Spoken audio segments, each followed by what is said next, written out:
Welcome to episode 65 of Beer with Strangers. I'm your host, Tony Russo, and I'm joined this week, as I'm joined most weeks, by my co-host, Doug Griffin. Hello, Tony, and welcome to Extreme Brewing today. And I'll give my normal weather report. Sunny and not too hot today. The end of the week was horribly humid and hot, and fortunately we got a little relief now. It's got a nice little breeze out there, so it's a wonderful day if you can get outside at all. Yeah, I'm going to be in the car all day today. I've got a lot of driving, and I'm glad it's not one of those days where it's just going to be brutal. And look, we have a guest, finally. Someone with even less to do than we. And this is our guest, Jon Talkington. Hello, everyone. Say hello. Say hello, John. Hello, John.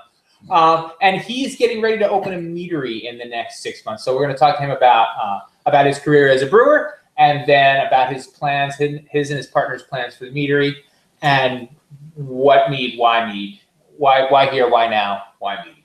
Oh, that would have been a good title for this for this story as well. So, welcome. How did you get started? I'm going to look between you and the camera. We're still getting used to having in-studio guests. So, how did you get started with brewing generally, and how did you get into mead? I got started in brewing probably about 18 years ago. Had friends that were interested in home brewing, and had a teacher in high school that did some home brewing. So I was always kind of fascinated by that. And my grandfather, my dad's dad, he used to make homemade beer all the time, and his bottles would explode. I've heard horror stories about his beer. Was it bad and exploded, or just bad, or just exploded? According to my dad, the beer was good. He just didn't leave it sit long enough. He was always impatient. Bottle bombs.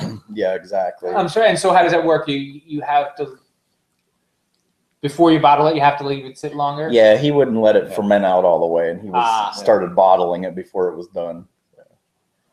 I'm sure the sanitation probably wasn't as good either, since they used to do it in an old cellar. And so you started making mead when you weren't old enough to drink when you made mead, right? No, not the first time. I was in high school. I was probably about 16 years old. Had a science teacher, and she was telling me about this drink called Sima that was low alcohol, and in Finland they let the kids drink it, so they only let it ferment like a day.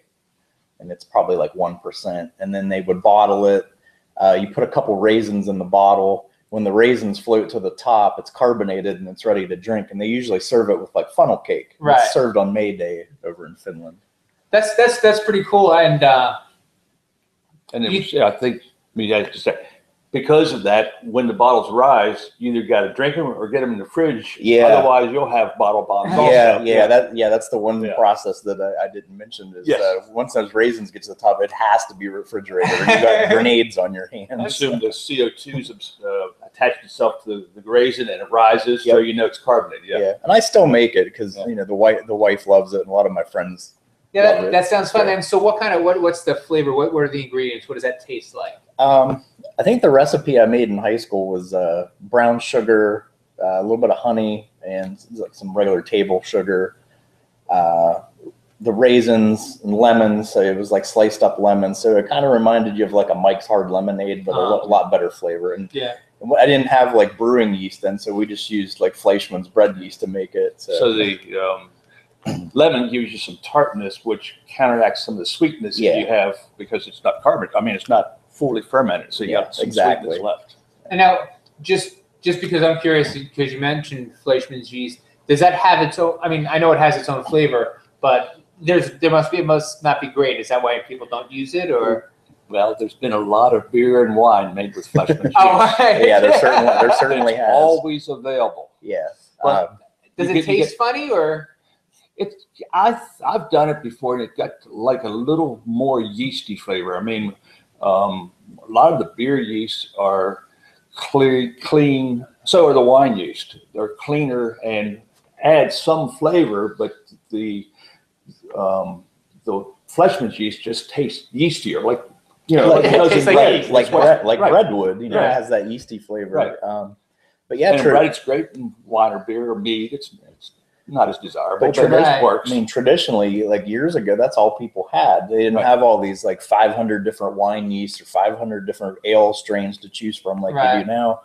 And if you wanted to get something fermented, that's what you did. You put your baker's yeast into it. And it's still traditionally used in a lot of beverages. You have like your Finnish Sahti beer, which is a juniper beer, and they still use bread yeast in it. I wonder, I can't remember the gentleman's name. He brought the kvass here that one time. Jimmy Kroon. Jimmy Kroon. Yeah. He brought kvass, which is bread beer. I wonder if he used. He may have. Yeah. I mean, that's what it traditionally calls for. That tasted that was a bready flavored beer. That was a nice flavor though. Have you had that? Yeah. Yes, I have. It's a good beer. So anyway, I'm sorry. So you start off with this and then you graduate to different meads, or did you go to beer after that? Or I went to beer first. A homebrew store opened where I grew up in Ohio, and ended up buying a kit. And I think my mom actually got the kit for me. And I started making some, I think my first kit was like a Belgian dark lager beer that I made, and that came out good. And then I had started making recipes out of Charlie Papazian's Complete Joy of Homebrewing. And I've always been kind of fascinated with Nordic mythology and stuff like that. So there was always mead in the stories. And that's kind of where I was like, oh, there's recipes for mead in here. I should probably try this. Now, the fascination is the chemistry aspect. What's the fascination with mead? With brewing? I mean, I think with mead, but also with brewing. Like, why did your mother think that getting you a homebrew kit was a good gift? What about you said, hey, maybe all the alcohol he was drinking settled down. Mellow, I don't know. I was a good kid. I think my fascination came from it. It was like the stories in my family. You know, it's like Grandpa made beer. You know, my other grandfather, he was Italian. They made a lot of wine. His family made wine, and I guess it's the chemistry behind it too. It's fascinating that yeast can convert sugar into alcohol and carbon dioxide, and just, you know, and then you can make something like drinkable. Right. Yeah. It was just the thing that started to interest me more and more is like a lot of people are like, well, I wanted to make my own beer, but to come at it from like a very early age, there had to be something a little bit more fascinating. I feel like there would have to be a little bit more fascinating. Well, the farm that me and my dad used to help out on, they used to grow a lot of apples back probably in the 60s and 70s. And my dad, he helped out on this farm. And even when I was a little kid, we used to go up and help this farmer. And he made something called Applejack. Now, usually Applejack is distilled hard cider, but this stuff was a little different. It was more like a high alcohol cider that they would age in these whiskey barrels. And this old farmer, his name was Warren Morgan. He had barrels in his basement that were dated 1966, 1965. And I remember sitting, you know, as a kid with my dad and him, and Warren would be like, oh, I got something special I want to bring up. He'd come down, he'd fill like a bottle up, and then he'd start giving people glasses. And he'd always give me a little shot glass because my dad said it was okay. Right. But, ooh, that stuff would knock you. But I think that's probably where it came from, is just like, kind of always being around homemade alcoholic beverages. It's just part of the culture that he came into. Speaking of Ohio, I just got some Ohio rye mash. My wife brought home from she was in Cincinnati this week, and I'd never had. Have you had rye mash before? I have not. It's weird. I'm going to drink a lot. She only brought a little bottle. I'm going to drink a lot of it, but a little bit, a lot, until we were talking about how when you drink something, eventually. So is it an alcoholic beverage? Oh yeah, no, okay. It's beer or it's like spirits. Yeah, spirit. It's like a moonshine almost, I think, but it's not one of those things in the. It's like a rye whiskey. It's I guess rye whiskey that hasn't gone in the bottle. It hasn't gone in the barrel yet. You know what I mean? So it's not. It's clear. Yeah. And it's got really, really interesting flavors. Peppery. Yeah, I think they have that. They have a pepper in it. That's the other thing. They added a some sort of pepper. There's a hot pepper in there, a serrano. They had a little serrano pepper in there, but there's also this weird middle flavor that makes it almost sweet. Sounds interesting. So if you have the opportunity, it's good. Cincinnati's becoming a huge brewing area in Ohio. Yeah, she didn't bring me back any Little King. That was my favorite. And so eventually, you're one of you're in the middle of, as far as craft beer. You're in the middle. You're from a time where you could walk up and knock on the door and say, "Hey, I've brewed before. Will you give me a job?" Yeah. So you came here and you were working at a hardware store here? Yeah, I was working for Ace Hardware when I first moved here. And then you saw that Dogfish was hiring. Yeah, and I put my application in there. I had, done home brewing for years, worked and helped out at a couple small wineries, so I knew how pumps and hoses and tanks and all that worked. So they hired me. And so you've been there for 10 years? Yeah, going on 11. That's crazy. And so now you're getting ready to make this big jump. Yes. Yep. Time to open up my own meadery. as you do, every time it comes to a point in your life where you're like, okay, now I have to open a meadery. That's not the case. No one says that. So why did you say that? Well, it's always been a passion of mine. Even when I was home brewing, I was doing a lot of mead, and I guess I just find the beverage fascinating. I mean, it's the world's oldest alcoholic beverage. I mean, there was,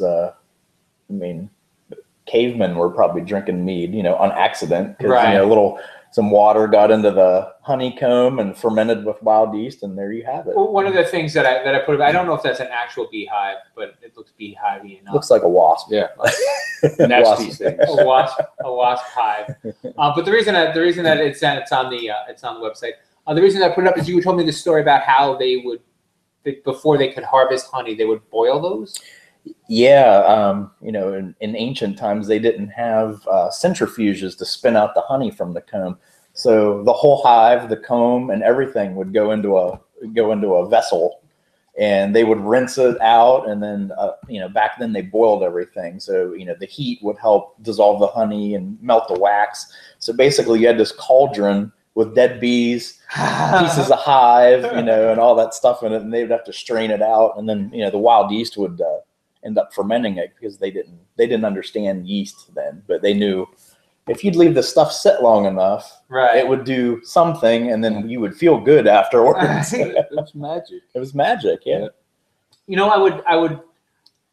I don't know how easy it is to find an undissolved and abandoned, because I'd hate to kill the bees, but I'd like to try that method, get natural, the organic honey. Yeah. I know that, and I guess so. That's the other thing, because you're going to be working with apiaries. Apiaries. Yep. And so I know that sometimes they get called out.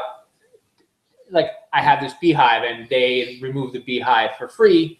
They keep the bees. And the honey and all that. Or sometimes we actually have a swarm where a queen and some of the worker bees have decided to leave. Because they get 2 queens now, and generally you only have 1. So we've had swarms at our place before, and it's hard to find somebody who'll come right away because it's got to be quick.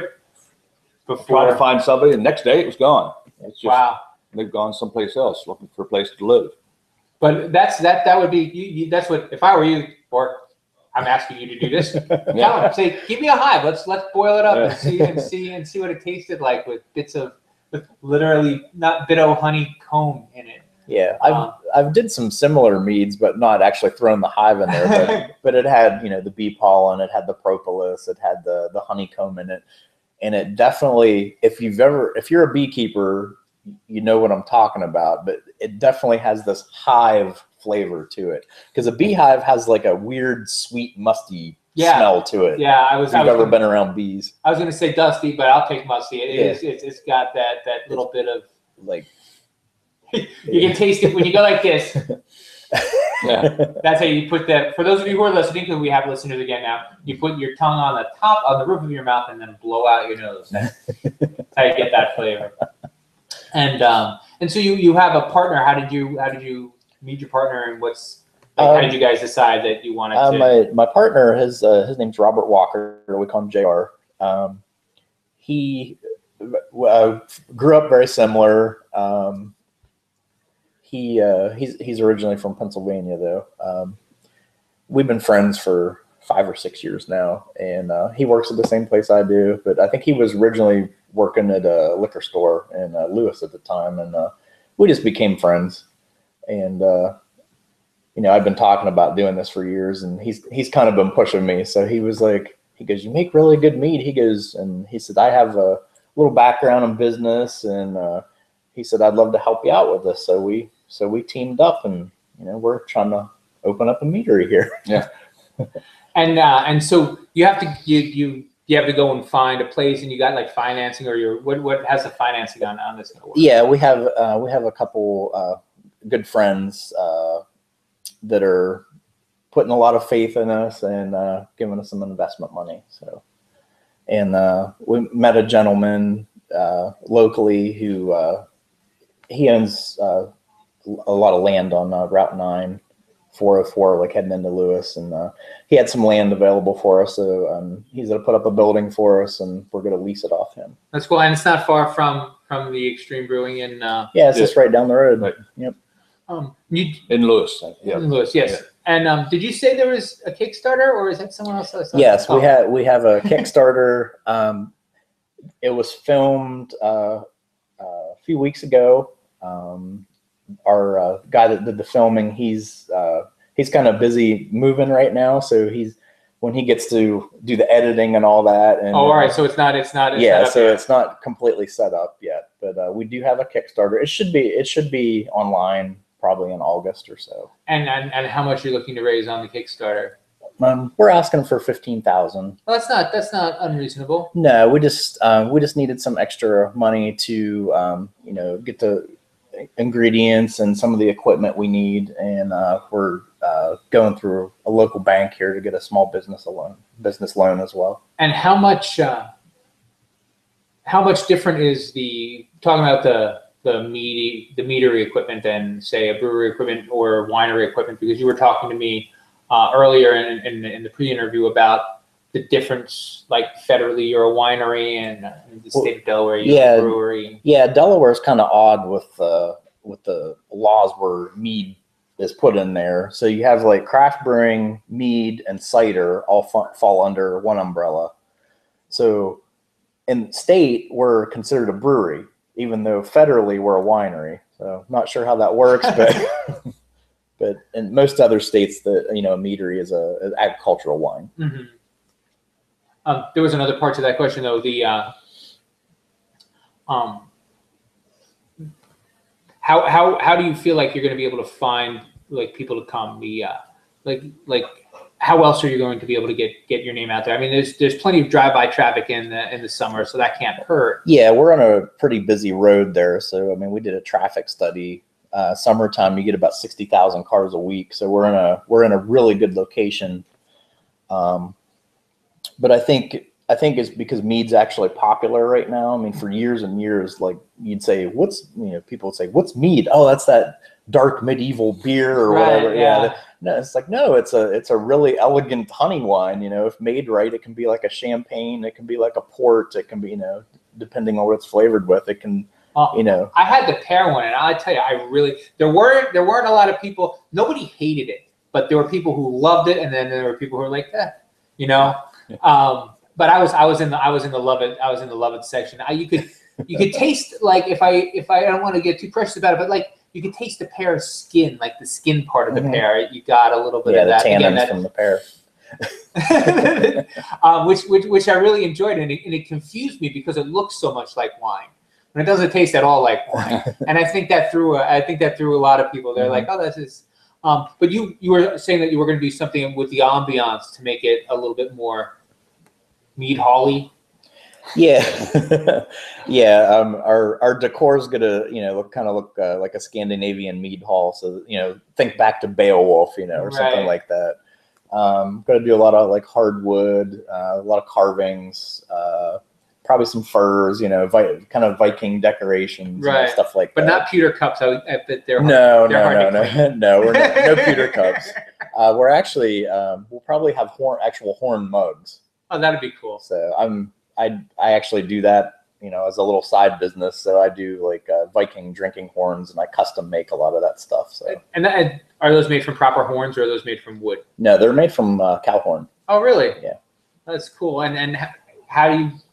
I mean, I guess you know a farmer or something. How do you get them, and how do you make them into? I order them online. There's Oh. a couple like sites where you can buy cow horns. So they're. Of course there are. Of course there are.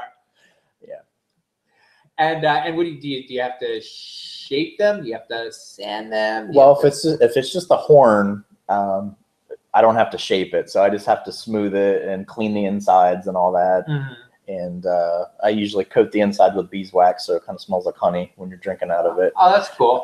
The horn mugs, yeah, those have to be cut and heated and shaped and all that. So they're a little harder to make. And when you so you expect to actually serve out of those on the at the? Yeah, we'll probably have like some sort of mug club where Uh-huh. just members will come in, and you know the other peoples will be drinking out of But their they wine can't ask glasses. politely. Can't ask politely for it, right? You'd be like, Oh, we'll have them in the merchandise area. no, but I mean, like when you if I was in the mug club, I couldn't come in and say, "Oh, could I have number 37?" They'd be like, 37 Yeah. now, something like that. You know, Maybe. why am I still not drinking something?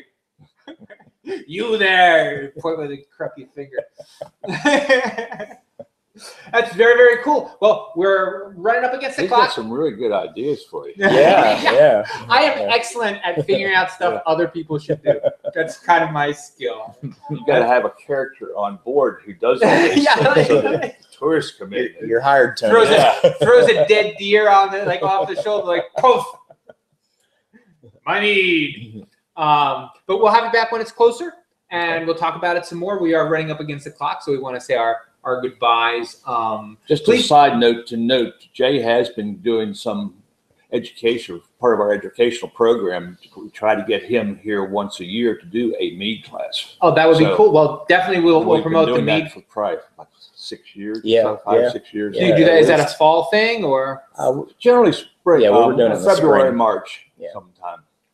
Well, do we have classes coming up? Any classes? None at this point. We had all grain last Saturday, and the previous week we had a extract brew class. I was at last night over at Writing's Development, which is over outside of Lewis. I had a class last night for their homeowners association. Had 25 attending. So, Oh, that's fantastic. so we're trying to do some custom classes right now, just because it's hard to get people here because there's so much going on. Right, and But we'll start up regular classes again in September. yeah, that's very cool. And so, how do you go? Do you just call the directors of these places and say, hey? No, somebody actually called. It was Really? a customer of the Lewis store, asked if we would be interested in doing a demonstration of home brewing. I said, sure, no problem. That is very We got cool. a great turnout for summertime. The other thing we want to talk about real quick is the competition that you guys are doing with Third Wave. Yes. We've got forums. You got to sign up soon. They're having a homebrew competition. Yes. And it'll be your beer- judged. and it'll be judged, and your beer first place winner will be brewed at Third Wave. So. And the one last year, it was as we came to find out, an expensive beer to make, but it was very good. Did you have that the I maple tasted syrup the one? sample, but I never got down for the actual beer. So, And but you can come here to get entry forms or go to Third Wave. and when is the beer due? It's on the entry form. Oh, all right. Sorry, I can't remember. That's okay, but it's soon. It's in the next month or so. Yes, and we're giving some gift certificates as well as they're giving, I think, merchandise as the second place is a gift certificate from us, and third place is merchandise from them. But first place is the main thing, to get your beer brewed. Very cool. At And Third Wave. there is something like that. The winner from last year, they actually continued to brew. They changed the recipe a little bit because he was using organic maple syrup, and that's just to make whatever 300 gallons of that. if you pay more for it. That's expensive. So they used it different, but it still tasted fine. It's called Log Jammer, I think. Yeah. or what are the lumberjack or something? I don't know. It was good. I don't know if it'll be back. So websites and things like that, birminghornmeadery.com. Yeah, birminghornmeadery.com. And we have a Facebook page as well. So just type in the Birminghorn Meadery, and it should come up for you. Very cool. And there'll be more about this on surecraftbeer.com, where I will be writing a blog about this today. And you can find all of those things, links to the beerwithstrangers.com website and to the State of the Beer website at the Extreme Brewing website under everything else. So that's extremebrewing.com. With or without the E, it's going to work. And then on the right side, click on everything else. And you can get to us. Follow us on all of the social media you're least likely to ignore, and you can find that there as well. But we're going to call it a week for this week. So thank you very much for joining us, and we will see you next week.